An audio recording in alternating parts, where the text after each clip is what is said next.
네, 안녕하세요. 네, 원조입니다. 게임 업계가 되게 특이한 업계예요. 보통 회사가 그 매출이 성장하면은 뭐 올해 실적이 좀 안 좋았네. 그만 20%좀 안 좋고 뭐 좀 올해 잘 되네. 그럼 30%좀 좋잖아요. 근데 실제로 작년에 매출이 100억이었는데 올해 매출이 3억일 수 있습니다. 네. 이렇게 이제 흥행에 따라서 매출이 크게 널뛰는 종목이 그 업계가 바로 게임 업계고요.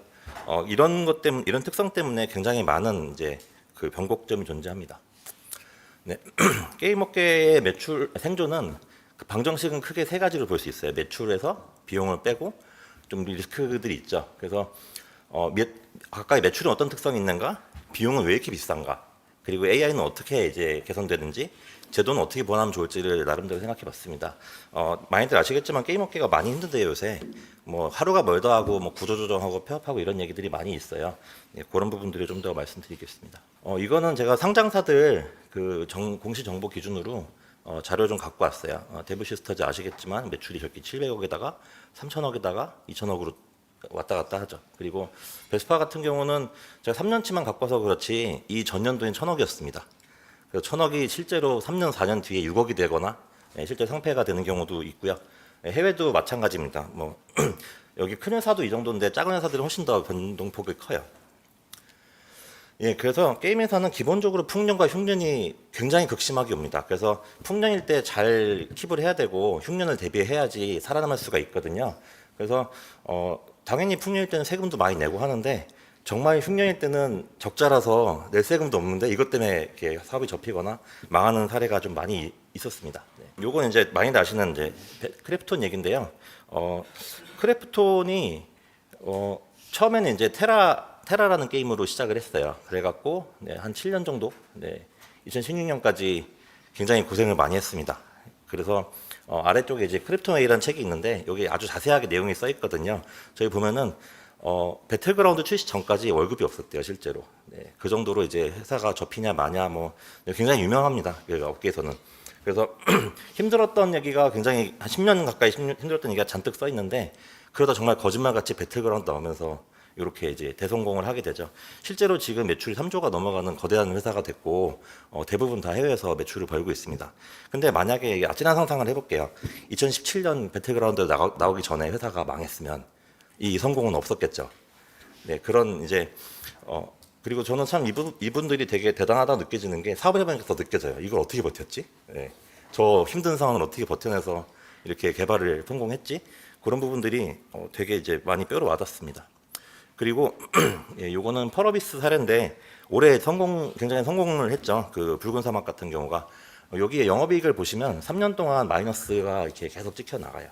예, 요게 일반적인 경영자 입장에서는 사실 이걸 영업 흑자로 만드는 건 되게 간단해요. 상장사니까 더 압박이 클 거 아니에요. 그냥 붉은 사막 개발을 안 하면 돼요. 그러면 저거 바로 흑자가 될 수 있습니다. 근데 김대일 의장님도 개발자 출신이고, 네, 저기는 그래도 개발자 DNA가 좀 뿌리 깊게 있는 회사거든요. 그러다 보니까 이거 반드시 성공할 거야 하는 의지를 가지고 오랫동안 버티신 거죠. 버티고 참고 해서 네, 결국 성공까지 이제 이뤄냈고, 이 그래프 보시면은 26년이 주의하실 게 1쿼터입니다. 1분기고요. 단 1분기 만에 전년도 매출의 수준의 그걸 달성했고 영업이익도 엄청나죠. 아마 올해 연말쯤 되면 이게 훨씬 더 많이 올라가 있을 거예요. 그래서 게임은 이렇게 일반적인 경영 상식으로는 이해할 수 없는 결정을 하고 그걸 버텨야지만 되는데 이게 이제 일반적인 사회 제도 상에서는 좀 잘 안 맞는 부분들이 좀 있어요. 그리고 안타깝게도 지금이 바로 그 흉년 중에 굉장히 심한 흉년입니다. 제가 이 업계 20년 넘게 있으면서 이번 같이 이제 심하게 그 업계가 힘든 거를 많이 본 적이 없었는데 작년도 콘지넌 자료 보니까 회사 절반 이상이 52%가 영업 적자더라고요. 그리고 뭐 뉴스를 보시면 이렇게 그냥 걸린 것들 몇 개 가져왔는데 클로버, 픽셀, 구로발, 버튼스, 심지어 넥슨 자회사 같은 데도 저기 500억 들어갔거든요. 그런데도 이제 폐업을 합니다. 예, 그리고 뉴스 검색해 보시면 뭐 엄청 많이 나와요. 그 뉴스 안 나오는 회사도 많이 있습니다. 그래서 출시 과정을 못 버텨서 해내고도 버틸 팀이 없어서 문을 닫는 회사들이 많이 나오고 있고요. 그러면 어떻게 해결해야 되냐? 네, 저는 해외 시장에 답이 있다고 생각을 해요. 한국이 세계 4위 시장입니다. 근데 사이즈 보시면 아시겠지만 1, 2, 3, 4가 이렇게 균일하게 내려오는 게 아니라 차이가 많이 나요. 네. 그래서 한국이 23조라고 보는데 세계 시장은 거의 300조 가까운 사이즈고, 그리고 앞으로도 그 성장률도 굉장히 좋습니다. 이 정도 사이즈 시장이 매년 연평균 4% 5% 크는 건 쉬운 일이 아니거든요. 앞으로도 계속 지속이 될 거예요. 근데 비용의 문제를 말씀드려야 될 것 같아요. 개발비가 엄청나게 많이 올라가고 있어요. 네. 시장의 눈높이가 예전에는 그냥 좀 이렇게 안 좋아도 그래도 애정으로 좀 해주고 막 그랬었는데, 지금은 이제 눈높이에 차지 않으면 이제 바로 이제 딴 게임 넘어가거나 게임을 접어버리는 사례들이 많이 나오고 있어요. 그래서 이걸 맞추다 보니까 보시다시피 개발비가 엄청나게 많이 늘어나고 있고, 한국의 경우도 게임백서를 보니까 평균 제작비가 97억이라고 하더라고요. 근데 이거는 이제 중간값이어서 그렇고 최빈값은 되게 낮습니다. 그래서 기대치는 올라갔고 인력들 비용은 올라가고 개발비가 이렇게 이중으로 올라가고 있는 중이죠. 게임이 사실 밖에서는 잘 이해를 못 하세요. 왜 이렇게 돈이 많이 들어? 그리고 왜 이렇게 사람이 많이 들어가? 근데 게임이 사실 첨단 산업의 요소가 있는 건 사실인데, 사실 내부를 까보면은 굉장히 노동 집약적 산업입니다. 많이들 아시는 메이플 스토리 데이터를 좀 갖고 왔는데, 이건 넥슨의 홈페이지에 있는 공개 자료를 갖고 왔습니다. 메이플 스토리가 그 캐릭터를 파츠로 나눠 보면은 이렇게 이제 조각조각을 내서 이제 제작을 하게 되거든요. 이거를 머리 하나를 놓고 볼게요. 머리 하나를 이렇게 레이어를 다 따갖고 하나하나 손으로 그려요. 앞머리, 옆머리, 이제 눌림머리, 무슨 머리를 다 따로따로 손으로 그리는데 이걸 점으로 찍습니다. 그리고 여기서 끝이 아니라 이게 움직여야 되잖아요. 그러려면 이 모든 프레임을 다 그려야 돼요. 실제 이것보다 더 많습니다. 그래서 이거를 곱하기 곱하기 곱하기로 그려야지만 이렇게 움직이는 캐릭터가 나오게 되는 거예요. 네, 제가 넥슨 다닐 때가 2004년 5년 요쯤에 이제 메이플 스토리 팀이 한 120명쯤 됐었거든요. 한 80명 정도가 독도를 찍고 있었고요. 그게 21년이 더 지났잖아요. 지금도 훨씬 더 많은 사람들이 아직도 이거 하고 있습니다. 그래서 한국은 그래도 여기가 좀 큰 편인데, 중국을 가면은 뭐 1000명짜리 팀, 뭐 2000명짜리 팀들이 줄줄이 있다고 합니다. 네, 그래서 사실 최근에 한국이 되게 힘들었던 게 인력과 그 물량에서 중국이 더 우월했기 때문에 거기서 좀 많이 좀 불리했었어요, 사실은. 그리고 신작 성공률이 0.85%라 그래요. 네, 그렇게 돈을 많이 들였는데 100억짜리 한 방을 쐈는데 1%가 안 됩니다. 그리고 망하면 진짜 아무것도 안 남아요. 네, 이런 무지막지한 사업 결정을 해야 되고 그런 일을 해야 되는데, 거기에 수많은 사람들이, 몇만 명의 사람들이 여기 인생을 갈아놓고 있어요. 지금도. 저도 그 중에 하나입니다. 그래서 극단적인 하이리스크 하이리스턴 산업인데, 그럼에도 불구하고 이걸 하는 이유가 매력이 있어요. 그래서 요 되게 유명한 사례인데, 스타듀밸리 저거 한 명이 만들었거든요. 한 명이 만들었는데 매출이 어마어마합니다. 네. 그리고 실크송 같은 경우도 올해 이제 작년 고티였죠. 작년 올해의 게임이었는데, 요건 3명에서 7년 동안 만들었대요. 3명이서 만들었는데 매출이 저렇습니다. 그리고 좀 사이즈 큰 게임들 보면은 뭐 GTA 비용 제작비 자체가 어마어마하죠. 네. 그리고 그만큼 더 많이 법니다. 제다의 전설 같은 경우도 제가 찾아보니까 크레딧 보니까는 1,400명이 올라가 있더라고요, 이름이. 네. 저 링크를 눌러보시면 아마 PDF가 나갔을 건데, 링크 눌러보시면은 어마어마하게 긴 리스트가 나올 거예요. 한번 보시면 체감이 되실 것 같습니다. 이제 직접적으로 좀 비교를 해보면, 한국에서 가장 큰 회사는 넥슨이잖아요. 여기가 10,000명 정도 됩니다. 근데 중국에서 두 번째로 큰 회사가 네디지거든요. 여기 4만 명이 좀 넘어요. 그래서 제가 알기로 넥슨은 1000명짜리 스튜디오는 없어요. 근데 이제 네디지는 1000명짜리 스튜디오가 일반 표준 사이즈고, 사이즈가 큰 데는 2000명까지 있다고 들었습니다. 그래서 인력과 임금 격차를 이제 AI로 뒤집지 않으면 사실 기회가 없다고 생각이 좀 들어요. 앞으로도 이런 인플레는 되게 심해질 거거든요. 그래서 제가 이제 오랜 경험을 통해서 느낀 건데, 사실 저는 중국 개발자들이 1대1로 붙으면 그렇게 안 무섭거든요. 근데 이제 때로 붙으면 좀 무서워요. 네. 그래서 이제는 좀 해볼만 하지 않을까 생각을 하고 있습니다.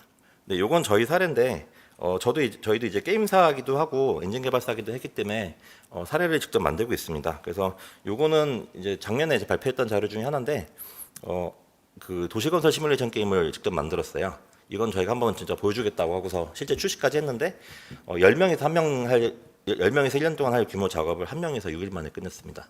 이게 300배를 실제로 효율 실증을 했던 사례로 좀 많이 좀 회자가 되고 있고요. 실제로 그 다음에는 여러 개 만들었지만 이렇게 이제 RPG 게임도 만들었습니다. 그래서 요거는 한 2년 정도쯤 걸릴 작업인데 5주 만에 끝냈어요. 그래서 AI가 이 정도로 파워풀하다는 거를 이제 실증을 했고 저희도 이제 여러 가지 사례로 여러 장르로 이제 펼쳐 나가고 있습니다. 많이들 그렇게 좀 생각하세요. 아, AI 들어가니까 이제 사람들 다 자르고 뭐 좀 가벼워지는 거 아니냐 이렇게 생각하시고 그러는데 제가 이거 설명하는데 정말 입이 아프거든요. 그래서 이 자리에서 좀 확실히 말씀드릴 수 있는 게 이게 비용 절감으로 보실 게 아니라 글로벌에서 경쟁을 하기 위해서 우리가 더 신무기를 장착하고 나간다고 생각을 해야 돼요. 네. 저기가 때로 많으면 난 기관총을 갖고 싸워야지 싸움이 되는 거거든요. 그래서 10억으로 남들 50억짜리 만들어야 되고 100억으로 남들 1000억급을 만들어야지 싸움이 되는 거고 이 시장은 그 0.85%에 1%도 안 되는 확률을 뚫고 올라가면은 되게 큰 성공을 할 수 있는 곳이거든요. 그래서 그런 거를 해서 국가적으로나 산업적으로나 혁신을 해야지 된다고 생각을 하고 있습니다. 저희도 실제로 이건 옛날 사례이긴 한데 지금 현재도 예전 같은 50억짜리 버짓의 게임 규모를 10억짜리로 해보고 있어요. 하고 있어요.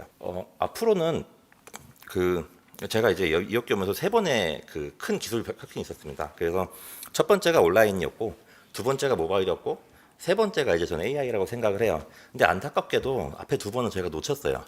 실제로 1번은 우리가 실제로 판을 만들고 종주국이 됐고 세계 최강이라고 생각했었는데, 근데 뺏겼죠. 뺏겼고, 두 번째는 저희가 모바일 시장을 만드는 게 아니라 남이 다 만들어 놓은 판에 구글과 애플이 이미 다 세팅해 놓은 판에 저희가 소장농으로 들어간 거예요. 그렇기 때문에 그 판에서 놀았기 때문에 힘을 쓰지 못했고요. 지금은 저희가 해볼 만한 상황이라고 생각합니다. 아직 그 어느 누구도 여기서 주도권을 갖지 못했고 한국이 그 중에도 그래도 저는 잘 하고 있다고 생각하거든요. 특히 이제 아주 그 파운데이션 쪽이 아니라 이걸 응용하고 활용해서 부가가치 만드는 부분에서는 굉장히 앞서 있다고 생각을 해요. 그래서 그리고 다행인 게 앞에 2번을 합친 것보다 세 번째가 훨씬 더 크다고 생각합니다.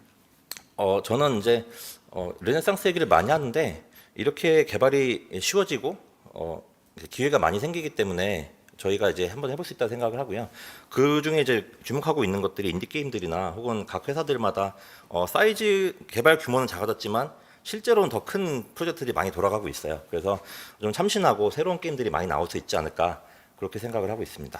현재 R&D 공제가 제가 겪어보니까 저희는 사실 정통부 지원도 받고 이게 중기부 지원도 많이 받고 있어요. 근데 그래서 이제 그 R&D 제도를 실제로 해봤거든요. 근데 일반적인 게임 회사가 이걸 하기가 되게 힘들어요. 인정을 받는 게 되게 일단 좁고요. 이게 왜 R&D야 하는 질문 되게 많이 받아요. 사실 저희 회사들이 리스크를 감당하고 기술 투자하는 것도 똑같은 과정인데 구조인데 그런 부분에 대해서는 좀 이렇게 많이 좀 인식이 좀 닫혀 있는 게 현실인 것 같습니다.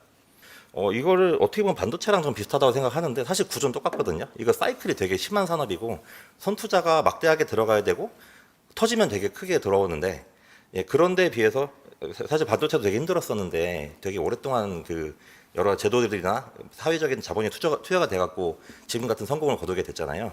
저는 한국이 세계에서 이제 잘 될 수 있는 만한 산업이 몇 개 없다고 생각해요. 뭐 엔터도 잘하고 계시지만 게임이 그 중에도 좀 유망한 산업이었고 실제로 그랬었고요. 그렇다고 생각을 합니다.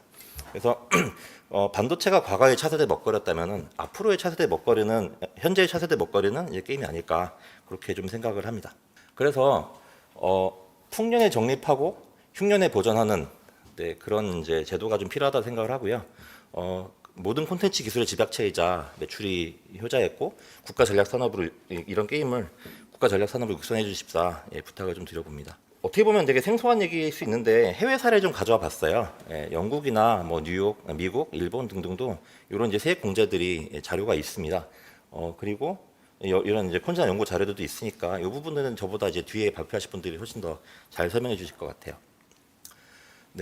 그래서 다시 정리하면은 AI를 통해서 비용은 낮추고 신시장은 넓혀서 매출을 도모합니다. 그리고 실패 리스크를 나누는 게 좀 필요하다고 생각이 듭니다. 그래서 생존이 매출 빼기 비용 빼기 리스크라는 성공 방정식을 다시 한번 강조드립니다. 감사합니다.